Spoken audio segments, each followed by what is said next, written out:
A gente chega e fala quais estádios vão ser aproveitados nas primeiras rodadas e nada é feito para que isso acabe, para que não haja mais esse problema. Essa parte. Isso é sempre protelado e é lamentável.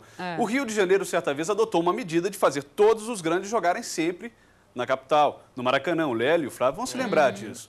Eu acho até que pro futebol das grandes equipes dá resultado. Aí vem a crítica com relação às equipes do interior, que têm a oportunidade no estadual de contar com receitas oriundas dos times grandes que vão jogar em Teófilo Otoni, em Ipatinga, em Valadares, seja lá onde for.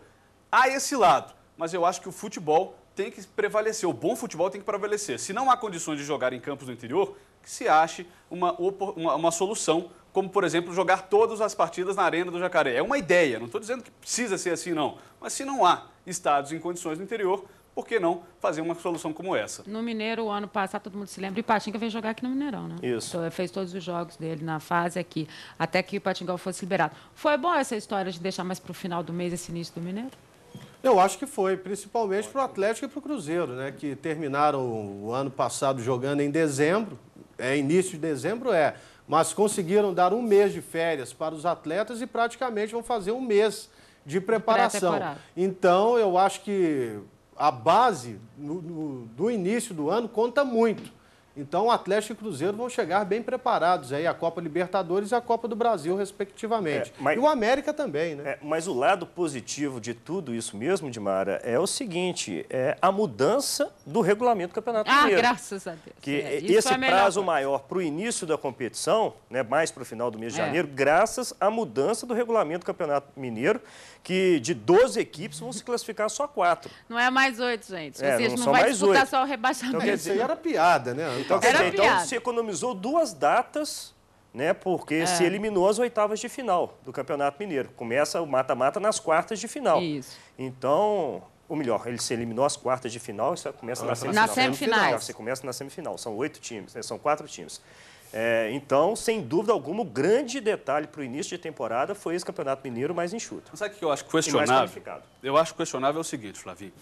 Nós temos, para o nível técnico, por questões técnicas e financeiras, o Campeonato Mineiro com 12 clubes, eu acho que é até viável. Concordo com a questão dos 4 clubes apenas classificados para as semifinais. E você tem, então, uma competição com 15 datas, 11 na primeira fase e 4 para as fases decisivas, semifinal e final. O Campeonato Paulista, por exemplo, tem 20 clubes. São 19 datas, mais 4 para as semifinais e final. 23 no total. Quartas de final esse ano. Tem quartas de final esse ano. Vamos classificar 8. Então são 25 datas. Aumentaram o número de datas. Obrigado pela lembrança, Lélio. No Rio de Janeiro, são 16 clubes. Jogam 19 datas, podendo chegar a 21. O que acontece? O Campeonato Mineiro ainda não começou. Todos os outros principais já estão aí, ou já começaram ou vai começar. No caso do Carioca, que é na quarta-feira.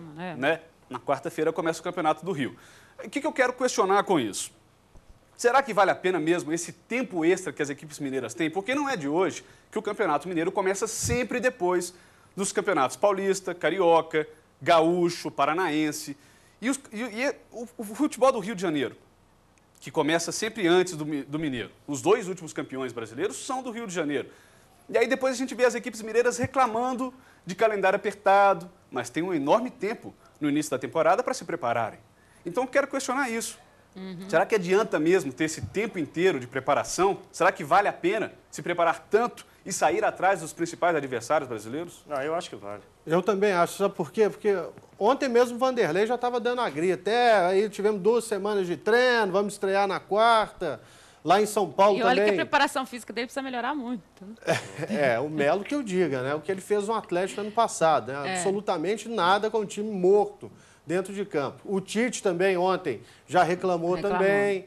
Quer dizer, eu acho válido. Agora, não pode ficar querendo se esconder atrás disso. É porque o calendário está apertado. Desculpa depois. A preparação tem que ser feita agora, para chegar até o final do ano todo mundo bem. Até porque é o seguinte, se a gente for pegar o Atlético ano passado fez a pré-temporada com um time e foi para o Campeonato Brasileiro com outro time.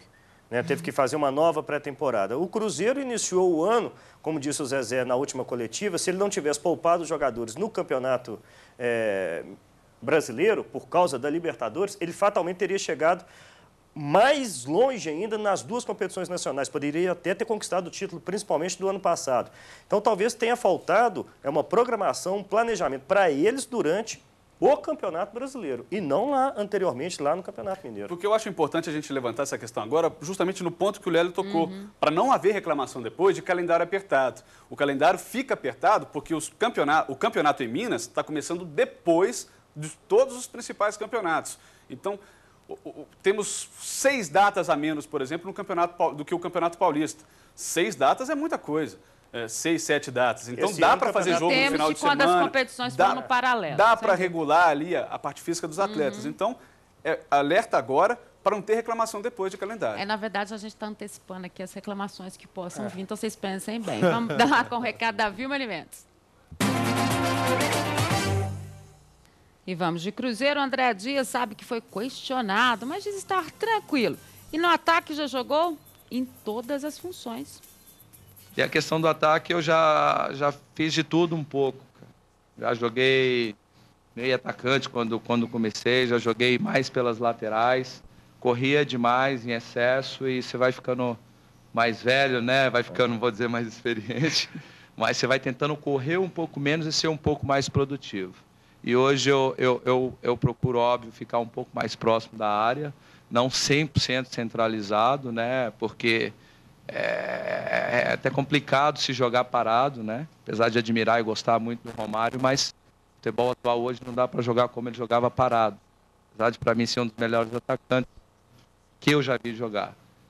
Então, é mais ou menos isso. E essa questão de desconfiança do torcedor não tem por que eu ficar chateado ou preocupado. Eu dou até razão para que eles pensem assim, né? A única coisa que eu tenho a dizer é que eu estou chegando aqui e nos meus quase 30 anos de idade, eu sempre tive sucesso, mesmo no insucesso.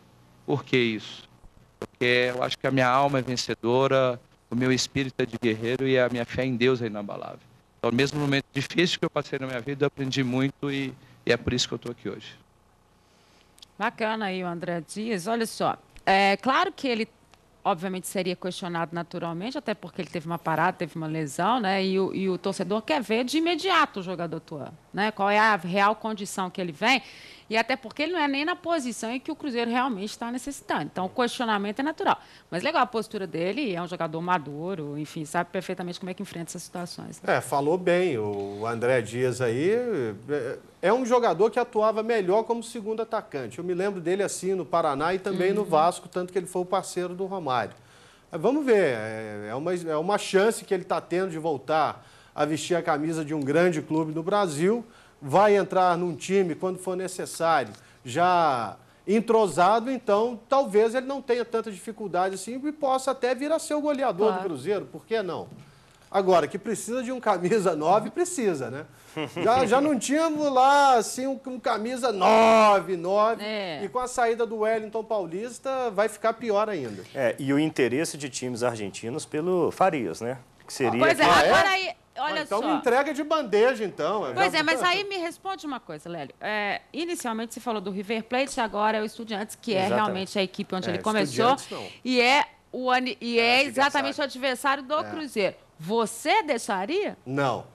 Não, o Jonathan para o Santos também, eu acho que já foi brincadeira de mau gosto. Claro, o torcedor vai questionar a gente e dizer assim, mas vocês já falam que o Farias não joga nada aqui. Mas, gente, é o clube que projetou o jogador, é onde ele é ídolo, é onde ele tem um outro contexto, né? Que ele pode vir a ser um adversário extremamente perigoso para o Cruzeiro. Os dois, tanto o River Plate quanto o Estudiantes, ele teve boas passagens por lá, foi artilheiro nas duas equipes. E tem a confiança das duas torcidas, né? O André Dias falou aí de questionamentos, de desconfiança não só da imprensa, da torcida do Cruzeiro, mas talvez até do próprio Cruzeiro. Tanto é que o contrato dele foi feito de 6 meses, renovável por mais 6 meses. Eu tenho boas lembranças, mas de boas lembranças de 4 anos atrás do André Dias. Nada. Esse é o problema. Esse é o problema. Quando ele jogou há 4 anos no Paraná, eu me recordo de boas atuações dele. Só que ele teve uma passagem bem razoável pelo Vasco da Gama e depois parou. Mas boas, eram diferenciadas? Não eram diferenciadas. Mas agora, como lembrou o Lélio, de repente ele encaixa nessa equipe do Cruzeiro e dá certo. Não dá para pegar no pé do jogador agora. Vamos aguardar um pouquinho, pode ser uma contratação do Cruzeiro que dê certo. Com relação ao Farias, concordo também, acho que não tem que ser mandado para o Estudiantes, a menos que, se sair por empréstimo, na cláusula do contrato haja algo prevendo que ele não jogue contra o Cruzeiro. Aí pode até Mas ser. ainda assim é adversário do Cruzeiro na Libertadores, numa fase de grupos. Também acho. Contra Corinthians, contra não sei quem, né? Tá Possivelmente valendo Corinthians. do mesmo jeito. É o grupo da morte da Você tá Libertadores. maluco, esse grupo é muito difícil. Cruzeiro, Corinthians, eu acho que o Corinthians vai passar pelo Tolima, né? Tolima. Pelo Tolima. Esse Guarani do Paraguai, no mínimo lá, um jogo duro vai ter. Então, e o Estudiantes não precisa nem falar a rivalidade ao longo dos anos aí, né? Então, eu acho que o Cruzeiro, primeiro ele precisa resolver essa situação do camisa 9. Ano passado fez falta. O time não foi campeão brasileiro porque, por exemplo, o Wellington Paulista, eu até defendo o Wellington Paulista, gosto do jogador, mas numa reta final ele não pode perder os gols que ele perdeu no Pacaembu contra o Corinthians. Não foi o único, né? Não foi. Mas Foi no contexto do grupo mesmo. Mas ele perdeu 2 gols feitos. O próprio Thiago Ribeiro em São Januário, no primeiro turno, o Cruzeiro empatou com o Vasco, poderia ter goleado. O Thiago Ribeiro perdeu o gol até sem goleiro. O próprio Montijo, que é reconhecidamente o melhor jogador de linha do Cruzeiro hoje, perdeu o pênalti contra o Atlético no momento que não poderia ter perdido. Exatamente. Foram muitas situações que o Cruzeiro enfrentou nessa questão ofensiva. Lembrando que hoje, então, deve haver a apresentação do Ortigosa, que estava no Paraguai e está sendo aguardado. O Guerreiro já está aqui, o Reis também. Os 3 jogadores devem ser apresentados. Expectativa também pelo anúncio aí da saída do Wellington Paulista, efetivamente. E aí sim pode ser que o Cruzeiro anuncie o 9, que para mim continua sendo o Rafael Moura. Eu acho que é esse o jogador que o Cruzeiro vai anunciar. E para a alegria de quase 20 mil torcedores, o Flamengo venceu amistoso contra o América no Estádio do Café, lá em Londrina. O Flamengo jogou praticamente em casa. Torcedores de várias partes do país vieram para o Estádio do Café com camisas e bandeiras rubro-negras. O público chegou a quase 18 mil pessoas. Todos queriam ver Ronaldinho Gaúcho, que chegou cercado pelos jornalistas. Foi quase impossível enxergá-lo no meio de tantas câmeras, mas o craque conseguiu acenar para a torcida. Ronaldinho acompanhou o jogo do banco de reservas e logo aos 2 minutos, Vander abriu o placar para o Flamengo.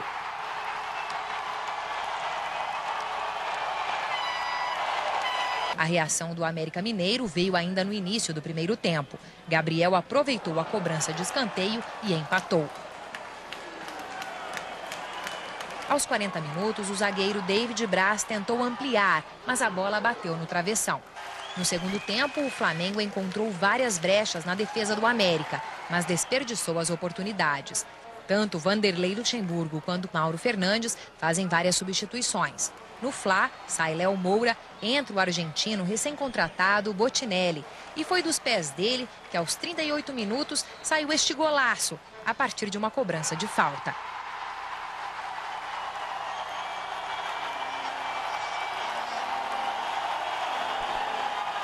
O América ainda teve a chance de empatar, mas Daniel não conseguiu empurrar a bola. Fim de pré-temporada com vitória de 2-1 para os rubro-negros. Uma vitória hoje para a gente era muito importante e aconteceu. Agora é esperar essa estreia na quarta-feira para estrear com o pé direito. Para o torcedor londrinense, esta pré-temporada será inesquecível. O Flamengo estreia quarta-feira no Campeonato Carioca. E o técnico Vanderlei Luxemburgo aproveitou esses 2 jogos em Londrina para avaliar todos os jogadores em campo. Nós estamos começando a montar uma equipe. Já deu uma encaixada boa, jogadores que estrearam aqui mostraram uma boa condição. Agora é o início de tudo, é o início de um trabalho. O importante é que nós vimos coisas boas.